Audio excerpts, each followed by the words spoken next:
Hello everybody, welcome to this next video on linear algebra.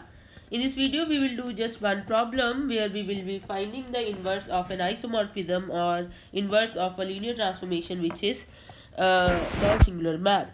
Right, so you have this problem here that prove that the given linear transformation which is from V3 to V3 where T of E1 is given, T of E2 is given and T of E3 is given, and it is understood that E1, E2, E3 is the standard basis of V3, and you have to prove that this is a non-singular map and then you have to find its inverse. Fine. Okay, so you have to prove that this is a non-singular map. Solution. To prove that it is a non-singular map, you have to prove the map is 1, 1 and on 2. To prove that T is a non-singular map, you have to prove T is 1 1 and on 2. Now because you see your domain space here and range space, they are finite dimensional, note that your domain space and your range space both are finite dimensional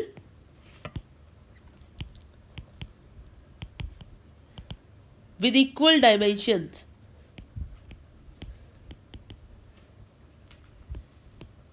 Fine. Therefore, because the dimensions are equal, so theorem which we did in the last video says T is 1 1.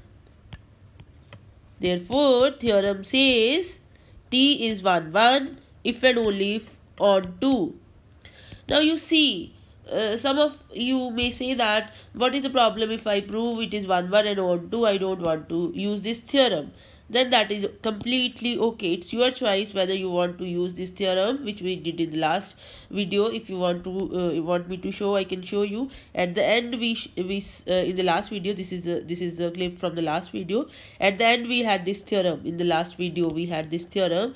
Let U and V be finite dimensional vector space of same dimension, then T is 1 1 if and only if on 2. So this is what we have done in the last video. So you may or may not use this theorem. If you remember it, then you see your job is quite simple. You can just cite the theorem and you can prove that this is 1 1 and you don't have to prove on 2, or you can prove on 2. You don't have to prove 1 1. You have to prove one of the things. When your domain and range, they are finite dimensional vector spaces of same dimension.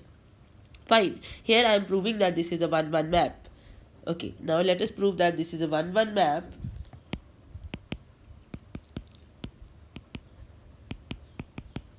Now, to prove that T is a 1 1 map, there are so many options. You can prove that you can start from T of x, y, z. T of x is equal to T of y, and then you prove x is equal to y. That is one thing. Or you can prove, we have said that T is 1 1 if and only if and T is 0. So your choice, what you want to do. Like here I am doing if and only if nt is 0. Now what is nt? Nt is all those elements which are mapped to 0 by t. Fine. Now if I am taking any element, because my t is from v3 to v3, so I am looking for an element in v3 which is mapped to 0. So I will take x1, x2, x3 which is mapped to 0. Right, now what is this? I don't know, because this is given on the basis, so I'll write it as x1 e1 plus x2 e2 plus x3 e3 is equal to 0 0 0. Now because t is linear, so you can write it as x1 t of e1 plus x2 t of e2 plus x3 t of e3 is equal to 0 0 0. Fine. Now you can write t of e1 is e1 plus e2, and then you have t of e2, that is your e2 plus e3.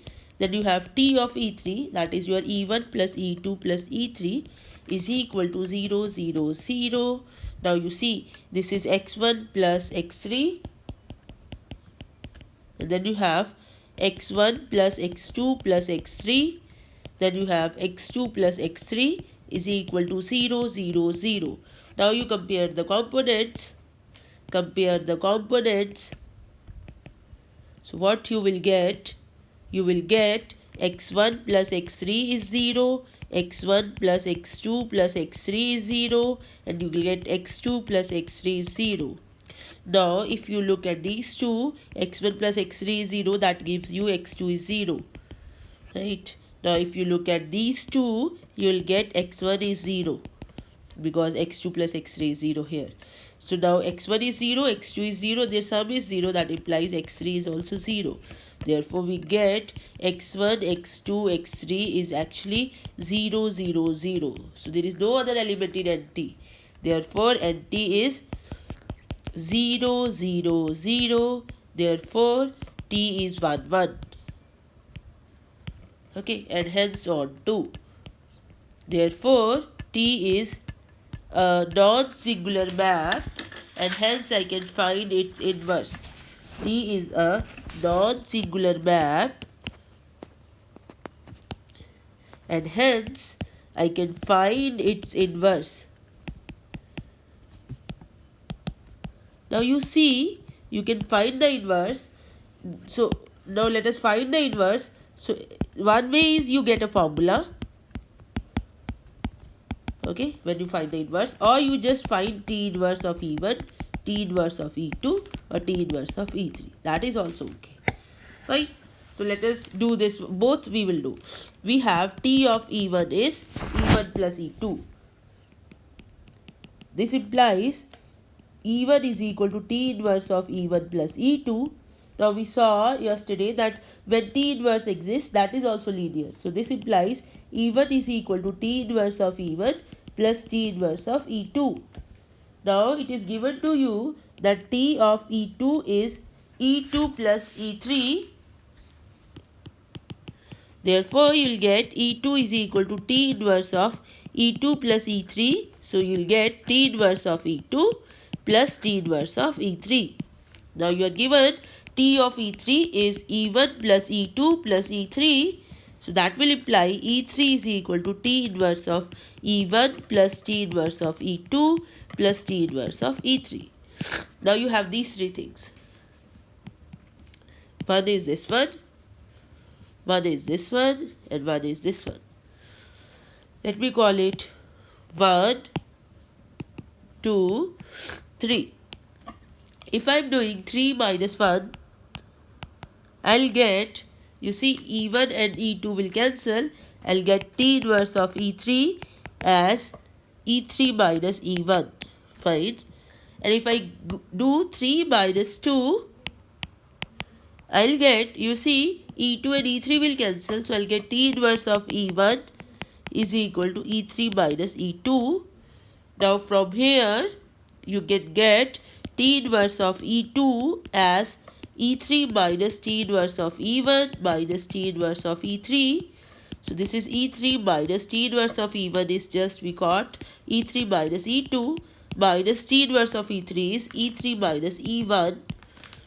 So that will be E3 minus this, and this will cancel. So you have plus E2 plus E1 minus E3. So you get T inverse of E2 is E1 plus E2 minus E3. So this may be your answer. This, you can just leave your answer here. You have found T inverse of E1, E2, E1, E2 and E3.